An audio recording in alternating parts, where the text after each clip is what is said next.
Olá, eu me chamo Ana Júlia Pinheiro, sou da turma 1105 e eu e meu grupo vamos apresentar hoje sobre as obras literárias que acompanhamos durante todo o semestre. Oi, eu sou a Ana Júlia e eu vou falar um pouco sobre o livro Alto da Barca do Inferno.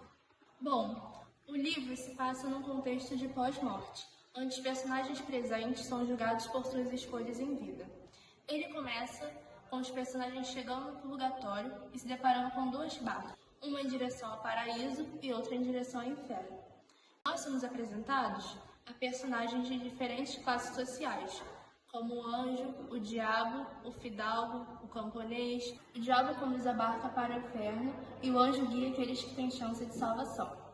Ambos começam seus questionários para os seus viajantes, que, quando são confrontados sobre suas ações, tentam fugir da sua penalidade, mas não conseguem porque são firmemente rejeitados. Eu recomendaria esses dois livros por eles trazerem uma reflexão muito importante pra gente, que a gente pode levar para nossa realidade, que seria sobre ações. Por exemplo, o Alto da Barca do Inferno, ele se passa no julgamento final, entre o céu e o inferno. Todas as pessoas que foram condenadas para o inferno, na vida que elas levaram, elas fizeram algo que não foi um ato moral, foi um ato imoral.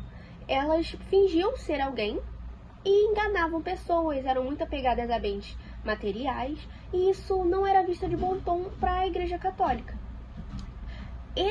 Essa obra do Alto da Barca do Inferno foi feita por Gil Vicente para criticar a sociedade da época e falar que todas as ações que as pessoas tiveram em vida, mesmo ninguém vendo, porque elas fizeram atos imorais e falaram, não vou ser condenado porque ninguém tá vendo, ninguém sabe. Todos os nossos atos têm consequências. Então essa crítica era o intuito de Gil Vicente. Um aspecto que eu não achei legal na obra seria que o judeu que foi condenado ao inferno foi dado como vilão só por não ser católico. Ele foi condenado por não seguir os princípios da Igreja Católica. Mas como foi feito numa época que era intolerante, a gente pode entender.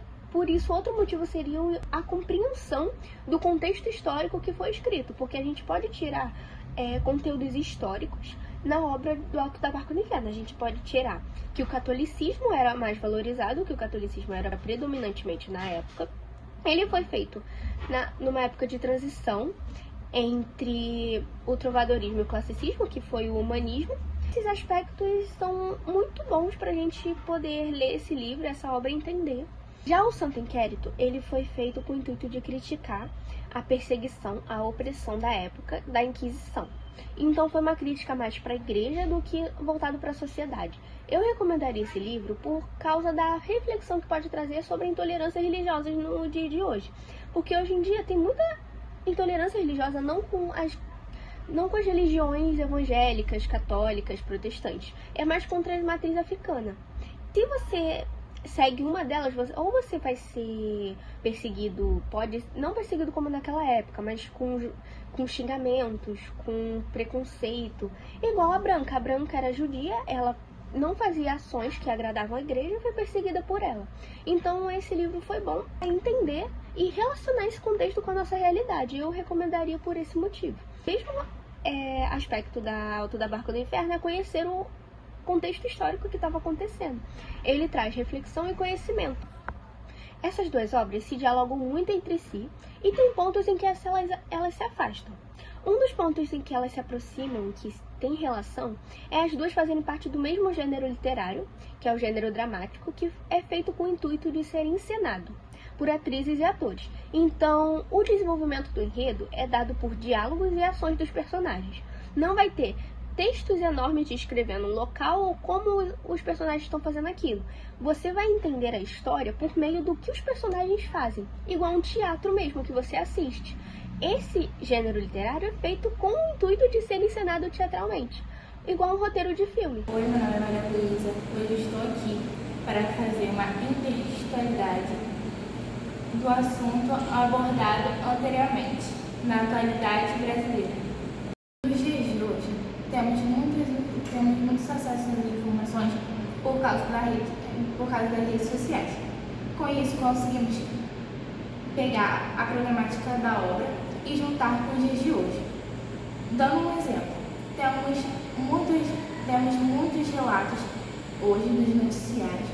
Um contraventor da Baixada Fluminense que ele acha que a sua religião é verdadeira e única, oprimindo as pessoas que vivem naquela comunidade, criando vários tipos de templos religiosos, igrejas e etc. Esse contraventor fala que ele é evangélico, sendo que ele usa um símbolo específico para isso, fazendo ele ser um hipócrita, porque ele mesmo não segue o que a religião dele acredita e fazendo as pessoas sendo oprimidas. O assunto que eu abordei anteriormente, eu peguei uma frase do padre questionando a Branca sobre os princípios católicos. O padre fala: mas os judeus e os maus são sinceros em suas leis e sua religião. Acha mesmo que eles podem se salvar? Como os cristãos do padre, conseguimos compreender que mesmo uma pessoa de outra religião seguindo e acreditando nela não tem a mesma salvação que os católicos, ligando o contraventor com o padre. E isso dá a entender que eles acham que a religião deles é mais importante que as outras.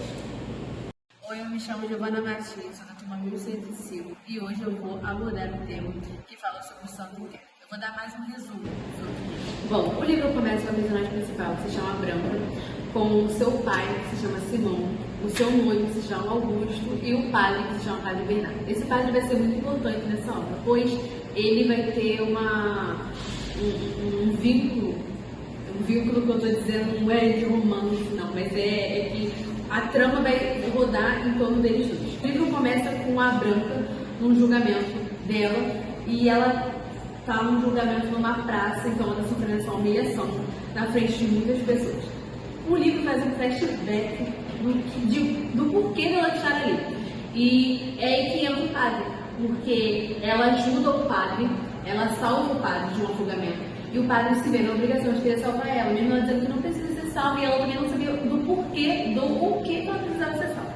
Uma pessoa inocente, para ele, todos os que são inocentes são os mais fáceis do mal possuir, vamos dizer assim. Então, por ela ser uma pessoa inocente, ele quer salvar ela, sendo que ela sabe que é o mal, mas se o mal não afeta ela, não tem para que ela se preocupar. E o padre, em vez de salvar ela, ele acaba prejudicando muitos planejamentos dela futuro, como o casamento dela. Ele interfere muito nisso.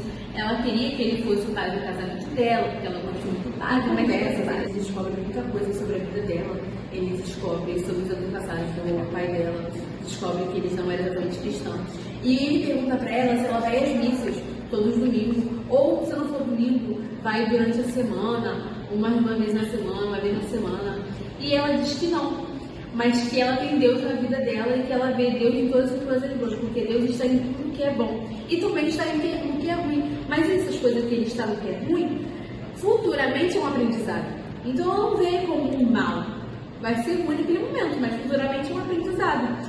E quanto mais ela conversa com o padre, conversando, ela cita muito o Augusto, então, que é o noivo dela. Ela cita muito ele. E o padre vê isso como errado, porque ela cita muito o noivo dela, mas não cita muito Deus. Todo poderoso. Ela não cita muito ele. Ela deixa mais de escanteio. É como se ela fosse muito devota ao Augusto e não a Deus, que era quem ela deveria ser. Mas ela tem ele em suas orações. Toda noite ela faz uma oração. É só ela e Deus e ela. Naquele mundinho dela, quietinha. Não quer dizer que por ela não ir às missas todos os domingos, ela não acredita em Deus.